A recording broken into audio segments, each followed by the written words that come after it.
Assalamualaikum warahmatullahi wabarakatuh. Selamat pagi, salam sejahtera untuk kita semua. Om Swastiastu, Namo Buddhaya, salam kebajikan. Jumpa lagi di channel ini teman-teman, channel Blusukan, situs-situs sejarah, budaya, pariwisata, dan juga musik. Baiklah teman-teman, pagi ini saya berada di sebuah dusun, yaitu Dusun Kedulan, Tirto Martani, Kapanewon Kalasan, Kabupaten Sleman. Tepat saya berdiri adalah titik saya berada di depan sebuah candi. Nama candinya adalah Candi Kedulan. Ya, Anda bisa melihat lokasi candi ini berada di 7 meter di bawah permukaan tanah di mana saya berdiri. Baiklah, belusuan kali ini saya akan melihat Candi Kedulan yang tahun-tahun sebelumnya juga pernah saya kunjungi. Saya ingin melihat perkembangan terakhir. Ikuti terus belusuan saya.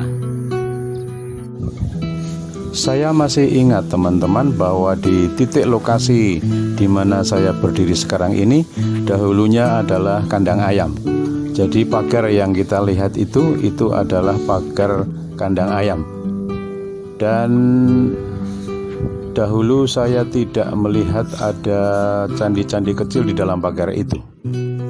Ketiga candi pendamping atau perwara itu masih terbenam di bawah tanah sawah, dan candi induk itu sendiri saya hanya melihat fondasi, sementara struktur bangunannya sedang diuji coba di lokasi lain. Dari sebuah buletin yang berjudul Narasimha yang diterbitkan oleh Balai Pelestarian Cagar Budaya Daerah Istimewa Yogyakarta, saya mendapatkan banyak informasi. Dari temuan beberapa prasasti dan beberapa arca dalam ekskavasi, disimpulkan oleh para ahli bahwa kompleks percandian ini bercorak agama Hindu. 3 buah prasasti yang ditemukan oleh BPCB dalam kurun waktu yang berbeda-beda itu juga menjelaskan bahwa prasasti itu ditulis dalam huruf dan bahasa Jawa kuno berangka tahun 791 Saka atau 869 Masehi. Kesimpulannya teman-teman, bahwa kompleks Candi Kedulan ini dibangun abad ke-9, jadi lebih dari 10 abad yang lalu, kemudian terkubur oleh berbagai lapisan erupsi Gunung Merapi, dan baru kemudian ditemukan lagi oleh para penggali pasir secara tidak sengaja pada November 1993. Salah satu prasasti digoreskan pada lembaran emas tipis yang ditemukan di dalam kotak beripih pada Candi Induk Kedulan pada tahun 2016. Jadi jelaslah teman-teman, lapisan tanah hasil erupsi berkali-kali dari Gunung Merapi setebal 7 meter sejak abad 9 inilah yang membuat elevasi tanah di sekitar Candi Kedulan nampak tinggi dan Candi Kedulan itu sendiri tampak di bawah tanah. Bisa disaksikan di layar teman-teman betapa tingginya perbedaan antara lokasi fondasi Candi Induk Kedulan dibandingkan dengan lokasi kandang ayam yang ada di atasnya. Pada tahun 2014 sempat dibangun trap undaan beton penahan longsor di sepanjang tebing sisi timur. Tetapi di tahun 2015 dan 2016 di bagian tengah trap undaan beton itu dibuka kembali karena banyak temuan baru yang bisa didapatkan dari ekskavasi itu. Beruntung sekali teman-teman bahwa pada tahun-tahun itu saya sempat belusukan ke sini dan menyaksikan kegiatan ekskavasi sekaligus rekonstruksi ketiga Candi Perwara ini. Beberapa temuan baru yang sempat saya ambil gambarnya adalah Linggayoni yang ukurannya agak kecil, kemudian Lape, kemudian Arca Nandi yang kondisinya dalam keadaan pecah.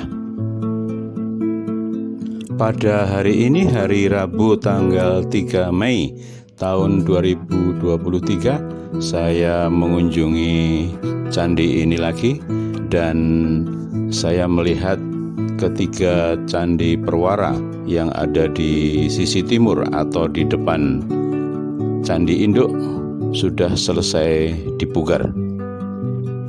Ketiga Candi Perwara ini terbuat dari bahan batu andesit dan pada sisi barat terdapat trap tangga naik untuk menuju ke bilik.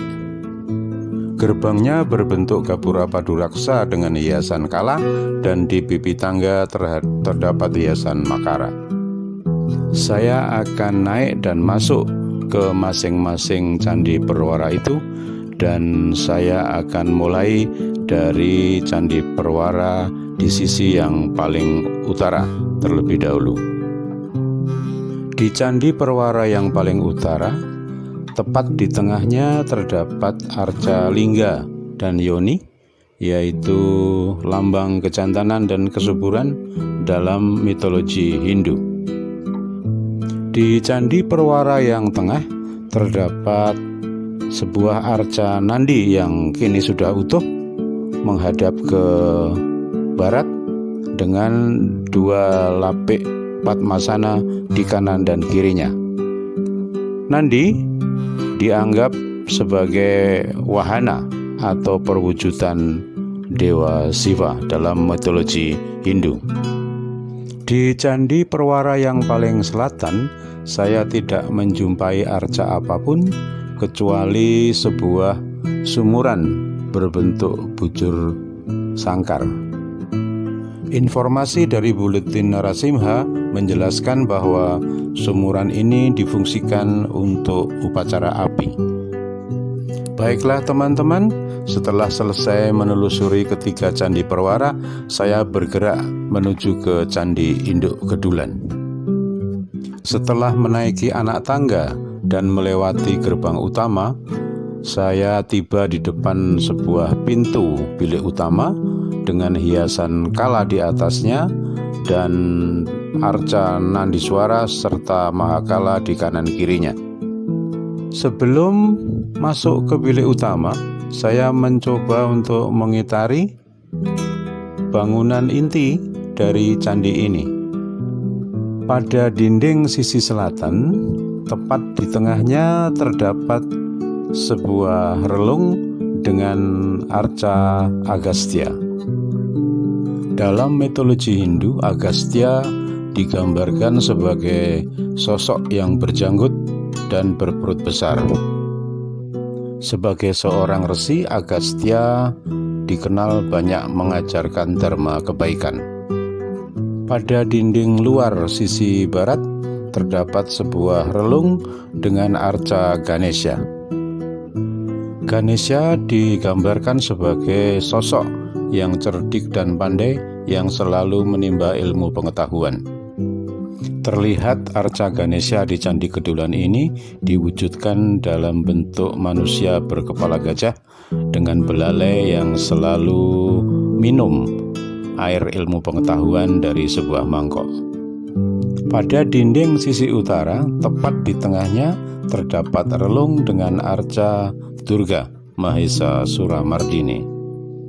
Dalam mitologi Hindu, Durga adalah sosok yang diciptakan oleh para dewa dengan tangan 10, yang mana masing-masing tangannya adalah memegang senjata yang dihadiahkan dari para dewa. Tujuan diciptakannya Durga dengan 10 tangan masing-masing pegang senjata adalah untuk membasmi kejahatan raksasa yang berwujud seekor kerbau dengan nama Mahesasura. Terlihat Arca Durga di Candi Kedulan ini sedang menunggangi seekor kerbau sebagai perwujudan raksasa Mahesasura yang telah berhasil dikalahkannya.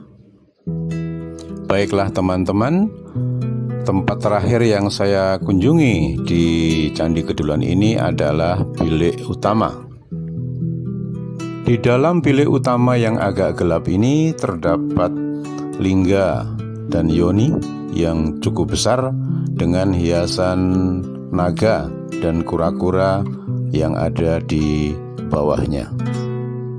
Demikianlah teman-teman, belusuan saya di Candi Kedulan kali ini saya akhiri sampai di sini. Semoga bermanfaat, bisa menambah wawasan sejarah untuk kita semua. Satu kata dari Bapak Proklamator kita, yaitu jas merah. Jangan sekali-kali meninggalkan sejarah agar ke depan kita tidak salah langkah. Terima kasih telah menonton video ini hingga usai. Terima kasih juga atas subscribe, share, like, dan komennya. Mohon maaf apabila ada kekeliruan informasi. Wassalamualaikum warahmatullahi wabarakatuh. Salam sejahtera untuk kita semua. Om Santi Santi Santi Om, Namo Buddhaya. Terima kasih, sehat selalu.